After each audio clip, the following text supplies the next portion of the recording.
What is a skilled rider? Is it a rider who can ride through a cone course with ease? Well, that's part of it. Is it a rider who can emergency brake or swerve or handle their motorcycle in very difficult conditions? That's part of it also. Is it a rider who could ride through a track day and keep up with the fastest riders out on the track? That may be a part of it as well. But in my opinion, and what I teach here on MCrider, is that the most skilled riders have honed their riding skills and then ride on the street in a manner where they rarely need to use those skills in a life-saving situation. If cars are constantly pulling out in front of you, if you're constantly swerving or emergency braking, or you feel like the streets are just too dangerous to ride on these days, it's probably a very good chance that it may be because your road strategy is deficient. This week on MCrider, we'll look at 5 of the most important strategies to stay upright and avoid bad situations without ever needing to use your riding skills in order to do so. Tip number 1, ride like you're invisible. There are some things that you can do to help make yourself more visible to traffic around you. You can wear brighter clothing, a high-vis jacket or a white helmet. You can add additional lights to the motorcycle. You can stay out of the blind spots. You can do a slight swerve back and forth when approaching a potential car that may pull out in front of you. But with all of those tricks and more to make ourselves more visible, we should never assume that the driver does or will see us, even if they're looking directly at us. Inattentional blindness is a real thing. So why does inattentional blindness happen on the street? First, it has to do with size and visibility. Motorcycles are much smaller than cars, making them harder to detect, especially in the peripheral vision. Expectations, another reason. Drivers are often more accustomed to seeing other cars and trucks and buses, and they subconsciously filter out objects that they're not expecting to encounter, like motorcycles or people on bicycles. There's motion camouflage. Motorcycles can blend into the background, especially in busy environments or when they're moving toward the other driver. This effect makes the motorcycle seem to disappear until it's really close, and that may cause them to misjudge the speed of the motorcycle as well, thinking they have time to turn when really they don't. And our peripheral vision limitations. Motorcycles may fall outside the driver's central vision, and even when seen, they might not register as a threat because the brain doesn't prioritize processing a motorcycle the same way that it does a larger, more common road object, like a car or a truck. So with these things in mind, always ride like you're invisible. Next tip is keep a good following distance. Having a good following distance is one of the simplest techniques that we can employ, and it probably makes the biggest difference of all these tips, and it's the one thing that riders are the most guilty of not maintaining. So when we're on the road, we should either have a 3 to 5 second following distance or be in the active process of regaining that following distance. It's impossible to keep it all the time, but if a car, merges in front of us, then you're actively looking to regain that following distance. You want to look for gaps in traffic and position yourself within those gaps. I hear riders complain all the time that I don't understand that people are going to fill that gap in front of them. Well, I ride in DFW all the time and I maintain a following distance. If a car fills that gap in front of me, okay, roll off the throttle slightly, regain your gap, or pass the slower traffic that's making it difficult to maintain your gap.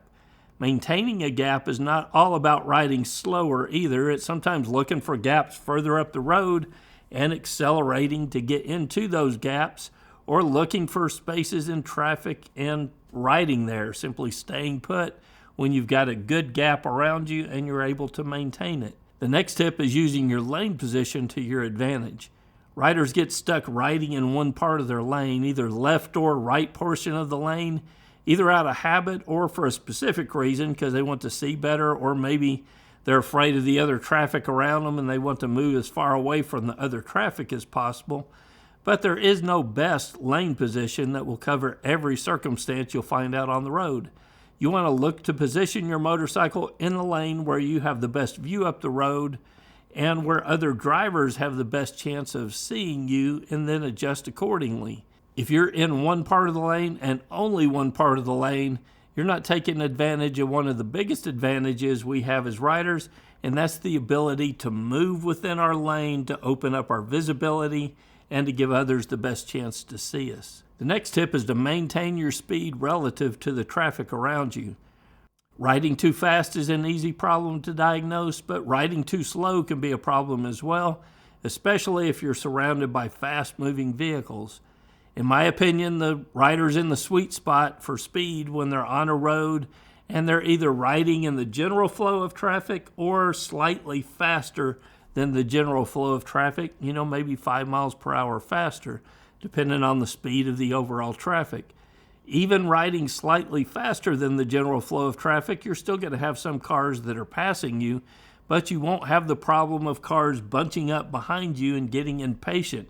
That's going to cause them to tailgate, they'll stack up behind you, or create more hazards when they get frustrated and they're going to take any means necessary to get around you. You don't want to cause that situation, so you want to ride with the flow of traffic or perhaps slightly faster. I generally find a gap to ride within the flow of traffic around me, and I adjust as necessary, either speeding up or slowing down in order to maintain my gap and visibility, but always staying within the general flow of the traffic around me. And the final tip's a big one. Never allow the mistakes of others on the road to become your problem. Now, this is one of the biggest tips, and it requires a rider whose mind is active and always thinking ahead. A rider who's not letting the mistakes of others around them impact them on the highway is always searching, evaluating, and executing. So search, evaluate, and execute. What are we talking about there? Well, we're searching for traps or cars turning in front of us. We're looking for blind spots that happen on the road. We're looking for inattentive drivers. The whole time we're riding, we're scanning and we're searching for potential hazards, and then we're evaluating. We're ranking those threats. What's the most important threat? Is it a huge threat? Are there more important threats? Does the driver see me, and are they demonstrating that they see me by taking some action with their vehicle? So we're searching, we're evaluating, then we're executing. Now that we have a plan that's ready to be executed, maybe we cover the brakes with our fingers so we can stop quicker if we need to. Maybe we slow down or speed up or change lane positions or swerve back and forth slightly to increase our visibility to a car that may potentially turn in front of us.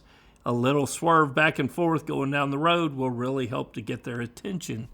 So all of these things and more make up a good road strategy, and it's what separates a good rider from a great rider out on the street. If you want more tips like this on road strategy, go to MCrider.com/strategy for a complete list of videos that deal with these topics and more in great detail. I've been doing this for 9 years now, so I've got a lot of content that's ready for you to consume.